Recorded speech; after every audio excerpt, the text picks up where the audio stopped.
Hello everyone, welcome to a second thoughts overview of Louen Leoncoeur.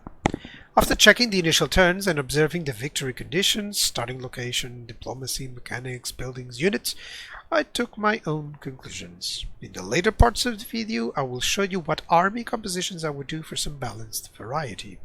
This is how I approach my campaigns, what I check before I start playing. It is not an in-depth guide, but should help you out in your decision making. So let's play with Louen Leoncoeur. For your short victory campaign, we will need to destroy Mousillon, look at it quite close by, and to occupy, loot, raise or sack 30 different settlements. Should you achieve that, you'll be rewarded with +3 hero capacity for all heroes. It is useful even though you only have 2 to select from. It is always nice to have some advantage in the early game. Early to mid game, of course. Should we continue for the long campaign victory, things change. You'll need to achieve the short victory to occupy, loot, raise or sack 70 different settlements, to attain 10,000 chivalry, which is a part of the mechanics.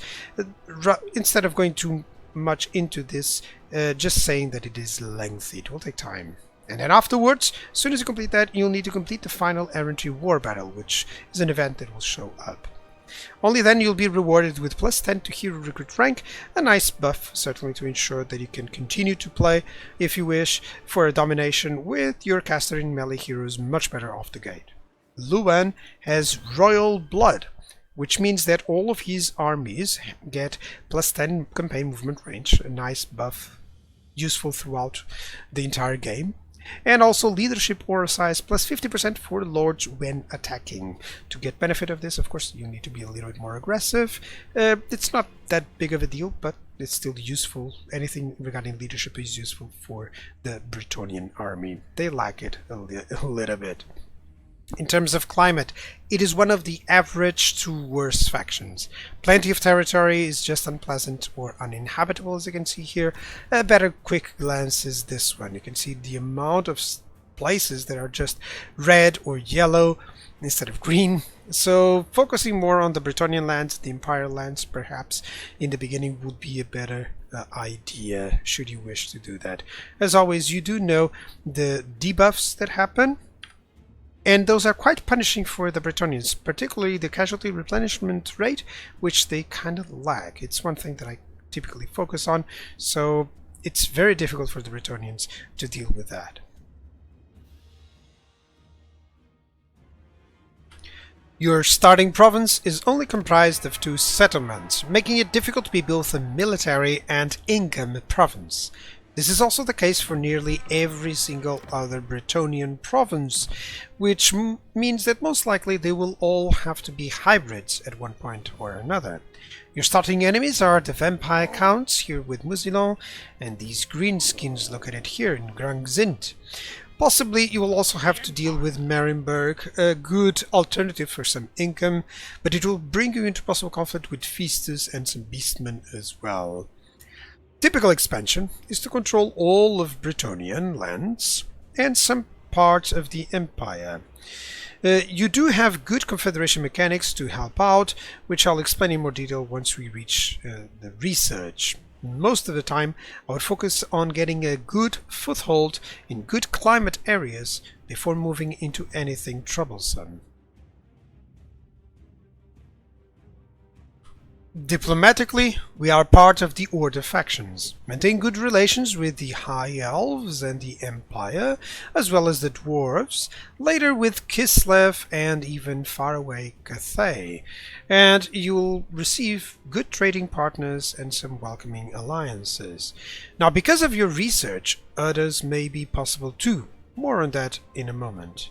In terms of enemies, early on, of course, vampires, greenskins, but also warriors of chaos, with Bellicor here, and maybe the Dark Elves and others. You should be wary of the sea.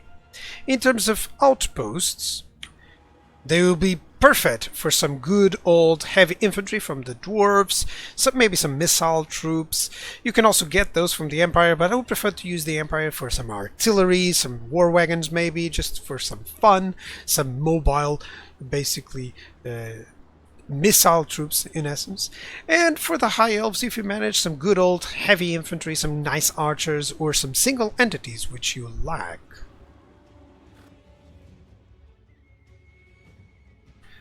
In terms of mechanics, let's begin with the vows. There are 3 with various benefits, namely reduced upkeep for most cavalry units, corruption, campaign movement range, and the wounded ability. Basically, you need to achieve the Grail vow instead of reaching level 20. This is what you need in order to get your lords to become wounded instead of really actually dying. To complete them, you will have to achieve a specific mission that you pledge that lords to. You can check those, for instance, research 5 technologies while leading an army, or be present in a region 5 times when a building completes construction, or rank up 5 times after taking the pledge. I believe these are random, if not mistaken. Chivalry is also a mechanic, a specific one that you can accumulate in order to generate campaign-wide buffs. That can include extra lord ranks, corruption reduction, leadership, unit experience, etc. Basically, if it is high enough, you may also recruit the Green Knight, a wonderful ethereal single entity that it's both great at tanking damage as well as killing single entities. Finally, you have the peasant economy. Each settlement grants you a number of peasants, which adds to the overall number of peasant units you can have in all your armies. As long as your farms are at full capacity, you also get minus 100% upkeep, so free peasant mob units, and minus 10% for non-knight units in all armies. You can check out whether a unit is a peasant or not by checking this symbol right there. For instance, you can see that these spearmen men-at-arms are peasants, but these ones are knights.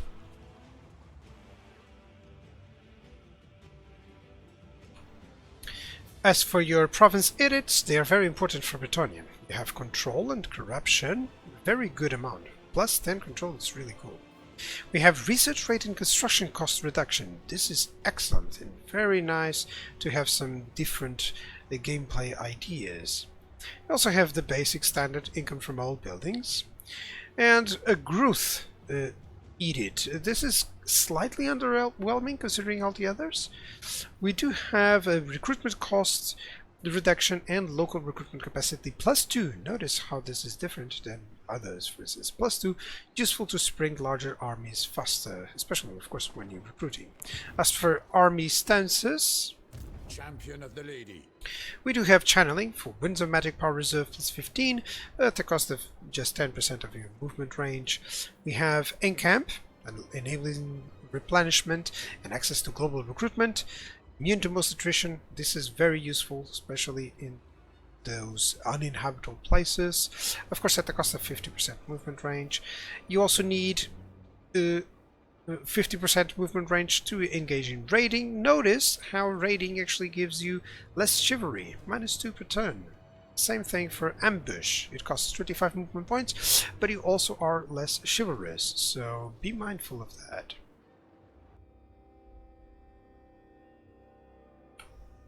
Couronne has 3 special buildings, all fairly useful, particularly the Abbey of the Grail Companions. Notice how nice those bonuses are. You also have, of course, some kilns, extra income, it's always nice. You require 6 buildings for full military, including the farms.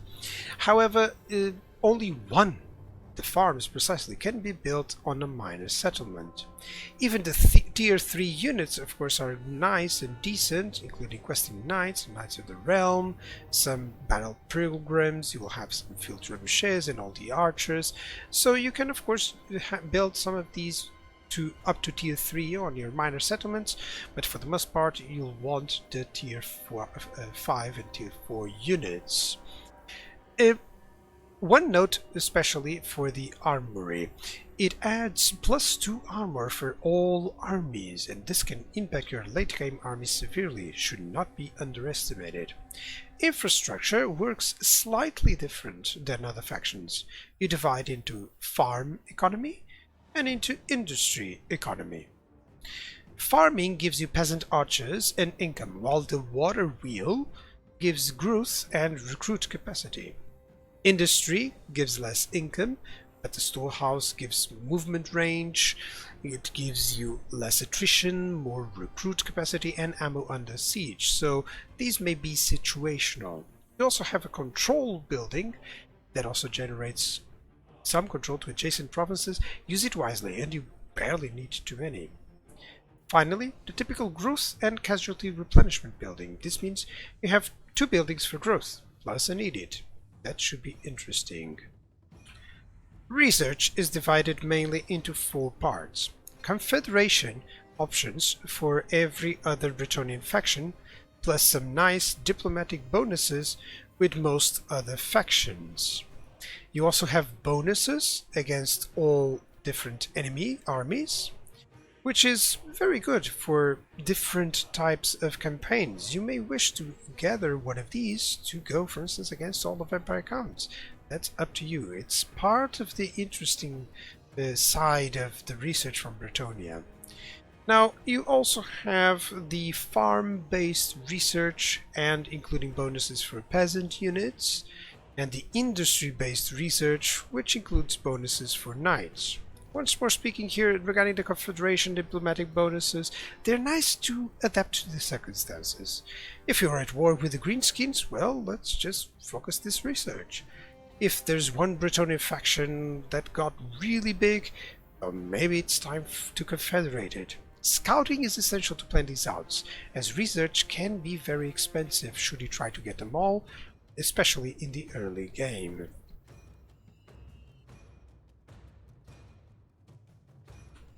As you should know by now, skills are divided into legendary lord-specific or lord-specific ones, combat or magic ones.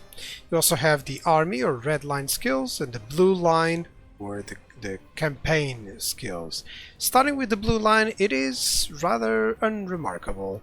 They don't have any replenish buffs. They also do not have any reduced upkeep ones. They do have some interesting income from farms, maybe you'd like that, and some lightning strike, of course you may wish to go for that, but for the most part I actually just stop at route march, just for the extra campaign movement range. Red line buffs do have some good synergy, allow some nice compositions, however they may be expensive to fuel the full army, but you'll probably have lots of skill points from the blue line, since it is unrewarding. Now, as for Lord and Hero choices, you don't have too many choices.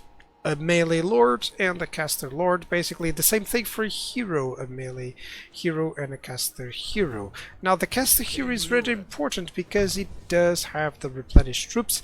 This is a nice change from Warhammer 2 to Warhammer 3. Schools of Magic are also rather useful.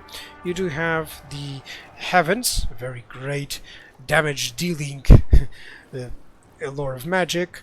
You also have the lore of life, useful throughout for any composition, basically focused on healing, of course. And you also have the lore of beasts, more rather focused on the buffs, debuffs, and summons. It's always nice to try different compositions with these. One note is that you have a lot of hidden bonuses. So for instance, that leadership +10 for all armies, or the bonuses from the armory as well, with a +2 to armor, that you can increase this a lot by having several armories, of course. And others like on the research, all those buffs towards fighting specific enemies. This may cause your low quality infantry even to prove worthwhile and surprise you in battle, provided that you synergize everything properly. As for the red line skills of Bretonnia, here we have it. This is just so that you can easily see what is affected by each skill. Special note to, of course, the cavalry ones, Glorfiniel's Progeny and Guardians of the Lady. These are basically covering all of your cavalry, and of course most of your builds will be around those. Let's see what I can muster. Now Leuen is a beast of a lord himself. He buffs all units versus specific enemies and also reduced upkeep for Knights of the Realm and Questing Knights, so might as well use those. They are useful throughout the game, and with some elite troops you'll be fine. Do note, however, how expensive those red line skills may be. Now typically you will want lots of cavalry with your infantry units just taking the front line holding approach. However, timing is essential as they will not hold out for long. Now, do not underestimate your infantry though, especially late game. They may surprise you. Some typical combinations with artillery, cavalry, archers and infantry. Notice how expensive they are though in terms of red line skill buffing. You can certainly bring a varied army, but the cavalry is essential. Outposts will greatly expand your potential, so you can use them wisely. Trebuchets and archers can be mutually exclusive, as you're seeing here, but do not count on them for doing too much damage. They are adequate, but they are not the same as other factions' missile troops.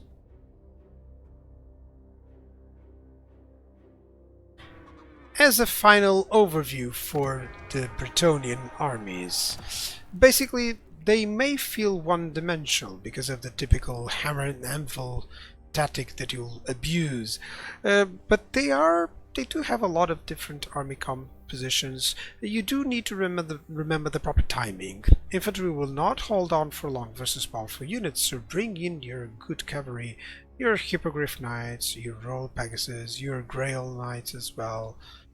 Those are the godlike units that you will want in nearly any army. For anyone that likes a good old historical faction, this is kinda your faction. They do lack variety in lords and heroes, but Gruth is quite good, one of the best with lots of options to enhance it. Now, upkeep for your armies will be greatly reduced after those vows, so make sure that you capitalize on that, getting more than enough armies to defend and attack anywhere you wish. Your army is made of average infantry that requires buffs, average missiles that require buffs, great cavalry, one of the best in the game, fantastic flying units. They do lack strong anti-large infantry, and they lack single entities.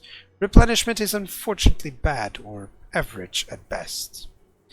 And take care. I believe it's now a good time for you to fight with Mr. Louen Leoncoeur.